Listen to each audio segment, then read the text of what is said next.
Hello viewers, আসসালামু আলাইকুম। বরাবরের মতো আমি মেহেদি আছি আপনাদের সাথে নতুন আরেকটি ভিডিও নিয়ে। ফেসবুক পেজের ভিডিওতে কীভাবে থাম্বনেইল অ্যাড করবেন, মূলত এই বিষয় নিয়ে আজকের আমরা এই ভিডিও। থাম্বনেইল অ্যাড করা নিয়ে ইতিমধ্যে আমার চ্যানেলে একটি ভিডিও রয়েছে। অনেকেই কমেন্ট করেছেন এখন আর আপনার এই ভিডিওতে দেখানো নিয়মে অ্যাপসটাকে প্লে স্টোরে খুঁজে পাওয়া যাচ্ছে না। সেই কারণে মূলত নতুন একটি ভিডিও নিয়ে আসলাম। তো চলুন শুরু করা যাক। ফেসবুকে যারা কন্টেন্ট ক্রিয়েট করে থাকেন তারা নিশ্চয়ই ক্রিয়েটর স্টুডিওর সাথে পরিচিত ছিলেন।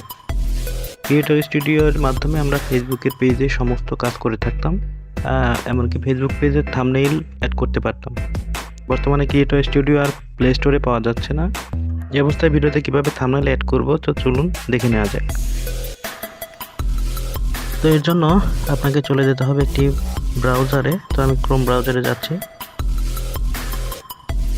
আচ্ছা, তো ক্রোম ব্রাউজারে আসার পরে এবার উপরের দিকে থ্রি ডট আইকন যেটা আছে এখানে ক্লিক করে আমি ডেস্কটপ মোড সিলেক্ট করে নিব।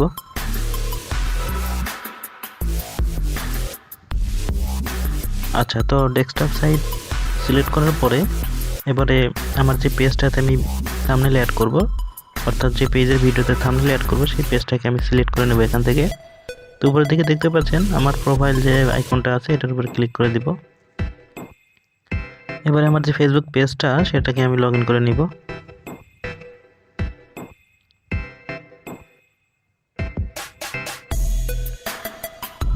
আচ্ছা, তো দেখতে পাচ্ছেন পেজ লগ ইন হয়ে গেছে। তো এবারে উপরের দিকে যে পেজের আইকনটা দেখতে পাচ্ছেন আইকনের উপরে ক্লিক করে দিবেন। আচ্ছা, তো এখানে দেখতে পাচ্ছেন মেটা বিজনেস সুইট যে অপশনটি আছে এটার উপরে ক্লিক করে দিবেন। আচ্ছা, তো ক্লিক করার পর ঠিক এরকম একটি ইন্টারফেস দেখতে পাবেন। তো এবারে বাম দিকে দেখতে পাচ্ছেন কন্টেন্ট নামে যে অপশনটি আছে এটার উপরে ক্লিক করে দেবেন।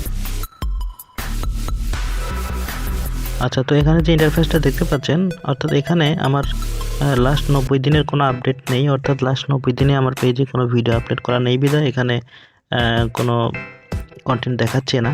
তো এই জন্য আপনার লাস্ট 90 ডেজ থেকে অপশনটি দেখতে পাচ্ছেন এটার উপরে ক্লিক করে এখান থেকে আপনি লাইফ টাইম যে অপশনটি আছে এটাতে সিলেক্ট করে দিবেন।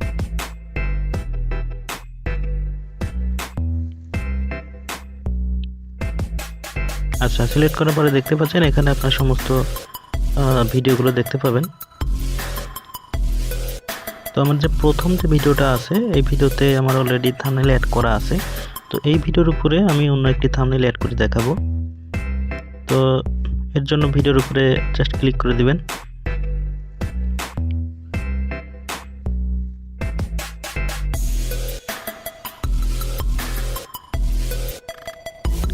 আচ্ছা, ক্লিক করার পরে ঠিক এরকম আসবে, দেখতে পাচ্ছেন ভিডিও এখানে শো করতেছে। তো এবারে ভিডিওর উপরে দেখতে পাচ্ছেন থ্রি ডট আইকন যেটা আছে এটার উপরে ক্লিক করে দিবেন। আচ্ছা, এটার উপরে ক্লিক করার পরে এবার এখানে এডিট পোস্ট নামে যে অপশনটি আছে এটার উপরে ক্লিক করবেন।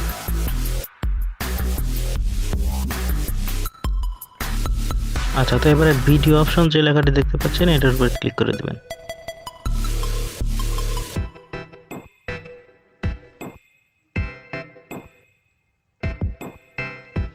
আচ্ছা, তো এবারে দেখতে পাচ্ছেন বাম দিকে চেঞ্জ থাম্বনেইল নামে যে অপশনটি আছে এটার উপরে ক্লিক করে দিবেন।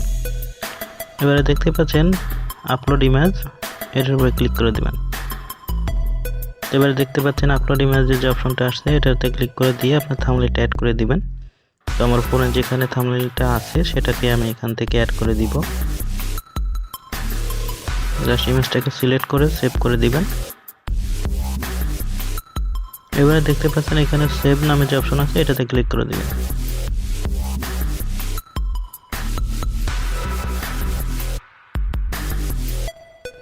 আচ্ছা, তো দেখতে পাচ্ছেন এখানে আমার যে প্রথমে যে থাম্বনেইলটা ছিল সেটাকে রিমুভ করে অর্থাৎ চেঞ্জ করে আমি এই থাম্বনেইলটি অ্যাড করলাম শুধুমাত্র দেখানোর জন্য। আচ্ছা, এবারে আমার মেইন যে ফেসবুক অ্যাপসটা আছে সেটাতে আমি গিয়ে চেক করে দেখি আমার প্রথম ভিডিওটাতে থাম্বনেইলটা অ্যাড হয়েছে কিনা। আচ্ছা, তো দেখতেই পাচ্ছেন আমার প্রথম যে ভিডিওটা মাত্র যে থাম্বনেইলটি অ্যাড করলাম তো সেটা এখানে শো করতেছে। তো এভাবে আপনি খুব সহজে থাম্বনেল সেট করতে পারবেন। তো অসংখ্য ধন্যবাদ এতক্ষণ সাথে থাকার জন্য। আল্লাহ হাফেজ।